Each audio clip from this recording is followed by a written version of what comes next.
Bir de arkaya koy. İki tane değil mi? Evet.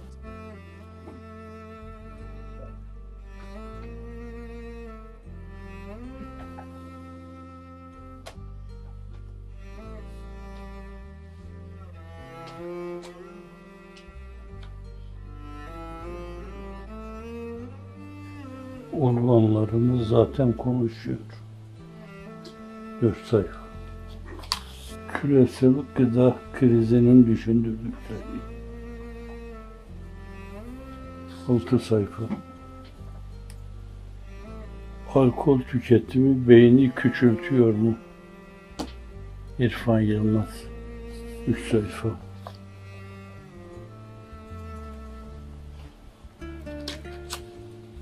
Hiç duymamıştım bunu. Beyin küçülttüğünü. Önemli bir şey. Şu anda Türkiye'nin problemi.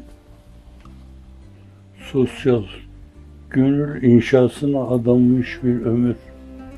Halil İbrahim Uçar. 4 sayfa. Edirne Ömer Pamuk. 4 sayfa. Şifreleme ve asal sayılar. 4 sayfa. Sosyal, kız çocuklarının eğitimi ve hizmet okulları. Bu da 4 sayfa. Edebiyat. Garibin gurbeti. 4 sayfa. Ne kadar kaldı? 6 sayfa efendim. 6. Edebiyat. Önce muhafaza, sonra bilme. 4 sayfa. Mehmet Ateş.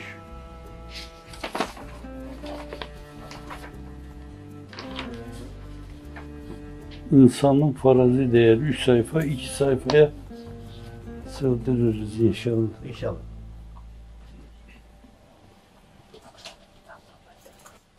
Kampanya başladı efendim. Ne umuyoruz inşallah. Efendim geçen sene 28 bindi. Bu sene inşallah 35 hedefleniyor. İnşallah 100'de olur. Sığıntı böyle olmuştu yani. 1 milyona yükselmişti. Evet. Kırdılar kolunu kanadan olan uğursuz insanlar.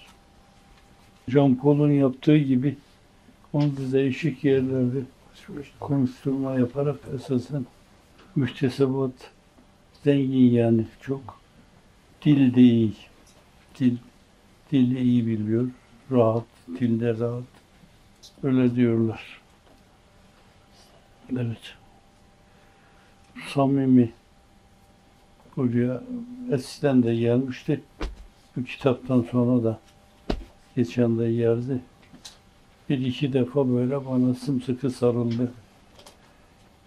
İş dünyasını döktü yani. Evet. Bence böyleleriyle biraz kendimizi anlatacağız zannediyorum yani. Öyle oldu. İnandırıcı oluyor yani. Allah afiyet versin. Çok önemli yani bunlar. Bizden birisi olunca o kadar şey değer atfedilmez yani. Ama bir yabancı size sahip çıkıyorsa, evet, detaylarıyla anlatıyorsa, işin içine nüfuz ediyorsa, Kış kampları da başlayacak. evet, onu da hesap etmek lazım yani. Bu kamplarda bir araya gelen insanlar önce iyi de hesap etmek lazım.